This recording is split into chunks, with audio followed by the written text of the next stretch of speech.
What's going on? Big A, the Mank Geek, coming at you with another video.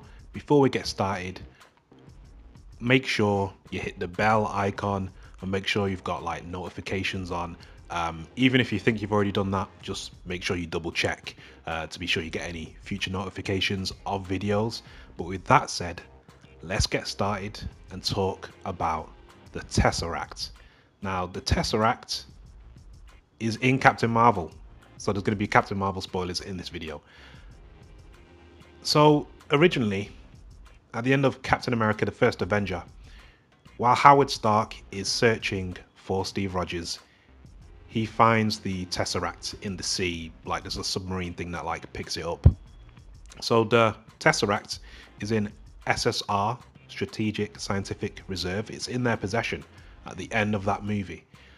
Now, I assumed that the Tesseract didn't go anywhere until we saw it again at the end of Thor, I believe it was. Was it at the end of Thor where we see Dr. Selvig with Shield and the Tesseract is there? So I assume it didn't go anywhere at all in that period between Howard Stark finding it and us like seeing it again before Avengers.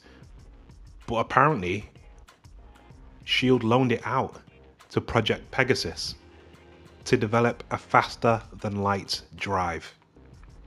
Now that is really confusing to me because why?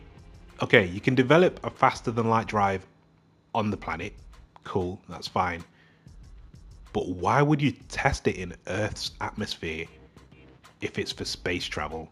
I mean, and there's no progression there. Like, imagine Shield has this thing which is classed as an 084, so that's an item of otherworldly origin, so it's something that they don't understand and it's not from Earth. And someone comes along and says they can develop a faster than light drive. It's just a bit, where's the progression? Like, where's the other kind of like space propulsion that's developed before we get to that? Like, that's like running before you can walk in terms of aviation. That's how I see it anyway. So it like makes no sense that this random doctor would develop a faster than light drive on Earth and test it on Earth as well, unless there's something I'm completely missing about it. And also the fact that Shield must have given it to her during the 90s, given it to Dr. Lawson, and then she took it into space to her ship. Was no one in Shield like trying to track it down? I don't understand that at all. That to me is more of a plot hole than Nick Fury losing his eye before being sworn in as director of S.H.I.E.L.D. by Alexander Pierce. Because when he was sworn in as director of S.H.I.E.L.D. by Alexander Pierce, he had two eyes in the photo. So that's a mess up there. But I think this is a bigger mess up in regards to the Tesseract, because it appeared that no one cared to track it down, just gave it to Dr. Lawson and was like, yeah, have this 084, this thing that we don't understand, and do what you want with it to develop a faster than light drive. I do not understand that at all. I don't think this fits well into the MCU, and it virtually makes no sense to me. Now, the Tesseract has a very specific energy signature, so if it can be tracked into space, I mean, if they can detect where it's been and where it went, and you can detect the energy signature, why did no one try and do that? Why was it just in her ship and no one? It makes no sense. How did it come out of being in Shield's possession? I don't understand as to if Project Pegasus is joint like a project with NASA and Shield. Why they'd let Dr. Lawson just take it and just take it willy-nilly as well, not even in any kind of containment or anything. It's just there. It's just a Tesseract. That's nuts to me. Like, I understand that weapons can be made with it and whatnot. You can do all sorts with it because it has a lot of energy, the Tesseract.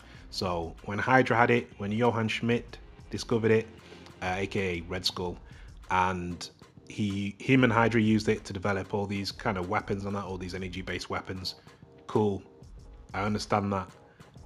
And then at the end of towards the end of Captain America: The First Avenger, when they were fighting and it kind of beams, it opens up a portal and beams the Red Skull into some part of the universe. It then, like, I think it melts through like the metal of the plane and just like falls. I just don't understand as to how something so volatile can just like not be bothered about, like it doesn't matter. I don't understand that. I would assume that Shield had it in their possession for a long time because they didn't understand it. Even when we see it in Avengers Assemble, as it's called in the UK, they were still not entirely clear about it. All they knew is that it was powerful, and that it was powerful enough to open up doorways to other places, and that's it. I don't get it. I don't understand.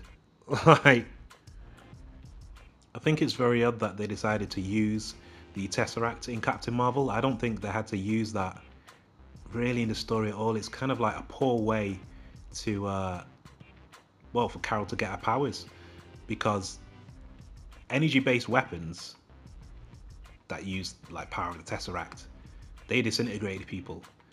There is no explanation as to why this faster than light drive, which was developed using a Tesseract, didn't. I mean, it was just a wave of energy that just hit her.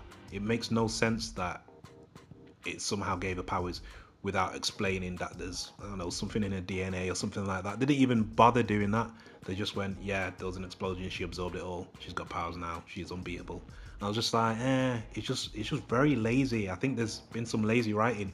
I think what needs to happen with the MCU to avoid any kind of plot holes like this is that there needs to be a keeper of like the timeline.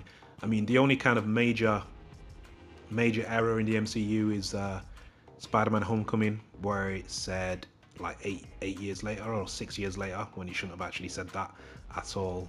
It should have been like 1, 2, 3, 4, 5 years later. Yeah, because Spider-Man Homecoming, what, came out 2017, and it's actually quite close to kind of like when the films are released, it actually takes place around that time, unless specified otherwise elsewhere. So it should have been 5 years after the events that took place in New York in Avengers Assemble. So stuff like that can be avoided, but Captain Marvel, I think for me, had kind of like two kind of quite big errors. I'd call them big errors, to be honest. But some people aren't bothered about canon and keeping a timeline clear and all that kind of stuff. So yeah, I definitely think this whole thing of the Tesseract, I don't know, I feel like somebody missed the point maybe, or they didn't. I just don't understand as to how you could just give someone a Tesseract to work on and you wouldn't try and track, you just give them an Infinity Stone to just do whatever science with. Surely it would be in the possession of Shield, and Dr. Lawson would have to go to Shield every time she wanted to, I don't know, do experiments on it and whatnot, and do the development of the faster than light drive. So for me, that's a plot hole. It's quite a big one in my opinion, because it doesn't compute entirely. It does not compute. Again, I'll say it again. There's an 084, which is an item of otherworldly origin or unknown origin, and they just gave it to this woman who said she can develop a faster than light drive with it. And then it went missing for 6 years and nobody did anything about it.